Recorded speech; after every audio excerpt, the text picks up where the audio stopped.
Pavel, nú erum við búin að vera dvelja í Berlín örskot stund sem svo þeir segja við æfingar og svona stóra verkefnið á morgun. Hvernig hefur þetta ferli verið frá þau komið hérna frá Pólandi?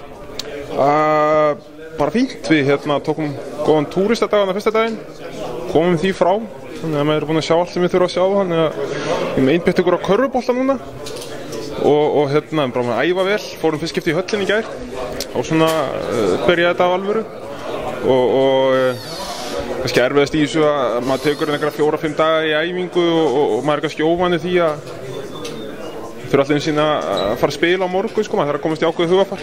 Þannig að menn eru svona að reyna kannski núna byrja maður að komast í svona leikhugafari að fara að koma inn. Þannig að þetta orðið svona dálítið mentalt á þessu stígi. Þetta sjálfur opnunarleikurinn, eitthvað svona sérstakt við að fá að spila hann eða ekki? Já, mig grunar að þjóðverðinni hafa nú bara sett þetta upp vegna þess að þeir heldur að náttúrulega vildi fá sigur í fyrsta leik og töldu okkur vera kannski auðveldasta mótherjan en það er ekkert verra að opna þetta bara á fullu húsi og einhverjum trilltum þjóðurum hann í stúkunni. Við veitum að við möttum að fá fullt af stuðning líka en bara komum við að stað. Ég held að eftir fyrstu mínútuna þá er þetta bara orðið körfubolti. Finnur þú fyrir svona afskriftum á íslenska liði í massavís? Nei, ekkert sem slíkt en auðvitað er maður meðvitaður að eflaust eru hinliðin svona með minni áhyggjur á okkur heldur en hinum andstæðingunum, auðvitað, eðlilega. Það er bara fínt, það er bara gott, frábært. Ég vona bara liðin spilir bara með sjúkraþjálfarna og læknana eða eitthvað út af vanmati en skiptir okkur engu máli, við erum vanið því. Pavel, á morgun segja margir að sé svona einn af stærstu dögunum í íslenskri körfuknattleikssögu.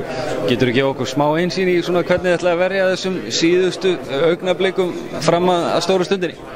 Já, ég held að svona flestir eflaust byrja að telja niður mínúturnar í leikinn og að fá að byrja að taka þátt í þessu. Þannig að menn eru að reyna að fara eyða deginum í einhverja vitleysu til þess að láta tíman líða hraðar, hvort sem það eru spil eða sjónvarp eða hvað sem það er og dreifa huganum dálítið. En svo í fyrra máli held ég að þá byrja fiðrildin að gera vart við sig í maganum. Og það er bara spurning að hafa svona mátulegan heimil á þeim? Já, bara samt ekki leyfa þeim að fljúga þarna. Það hjálpar manni ofta að fá smá adrenalín og smá fiðring og smá stress og maður notar það rétt og þá er það hættulegt vopn og það er kannski eitthvað sem hinliðin hafa ekki þegar þeir mæta okkur þeir mæta kannski sofandi á meðan við erum á milljón, þannig að við tökum allt sem við getum fengið. Fyrirldi. Glæsilegt, fyrirlda 4 á morgun, gangi ykkur vel. Takk.